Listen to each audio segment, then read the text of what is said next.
అంబేద్కర్ కోనసీమ జిల్లా ద్రాక్షారామం మార్కెట్లో 48 దుకాణాలు పూర్తిగా దగ్ధమయ్యాయి. ప్రమాద స్థలాన్ని జిల్లా జాయింట్ కలెక్టర్ వైకోమ్ నిడియాదేవి, జిల్లా ఎస్పీ రాహుల్ మీనా, ఆర్టీఓ సరళావతి పరిశీలించారు. డిజాస్టర్ మేనేజ్మెంట్ కింద బాధితులందరికీ ప్రభుత్వ సహాయం అందేలా చర్యలు తీసుకుంటామని హామీ ఇచ్చారు. అలాగే పోలీస్ శాఖ తరపున బాధితులకు 50,000 ఆర్థిక సహాయం అందజేస్తున్నట్లు జిల్లా ఎస్పీ రాహుల్ మీనా ప్రకటించారు. ఇది చాలా అన్ఫార్చునేట్ ప్రమాదం జరిగింది.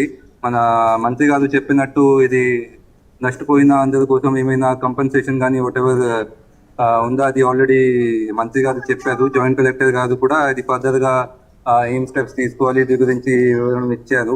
మన పోలీస్ తరఫున నుంచి ప్రిలిమినరీగా అక్కడ నిన్న రాత్రి ఒక షార్ట్ సర్క్యూట్ జరగడం వల్ల ఇది ఇన్సిడెంట్ జరిగింది. ఇది ప్రైమ్ ఆఫీస్ ఇది అనిపిస్తుంది. ఫర్దర్ గా మన సైడ్ నుంచి ఏమైనా యాంగిల్ ఉంటే అది సీసీటీవీ కెమెరాస్ అన్ని వెరిఫై చేస్తాము. So will go deep into the issue. But otherwise మనకు ఫైర్ డిపార్ట్మెంట్ తో కోఆర్డినేట్ చేసి ఎగ్జాక్ట్ కాజ్ ఆఫ్ ఫైర్ ఏముంది ఇది మనకి we will try to identify. So ఆయనకి కూడా చాలా ఐ వాంట్ టు అప్రిషియేట్.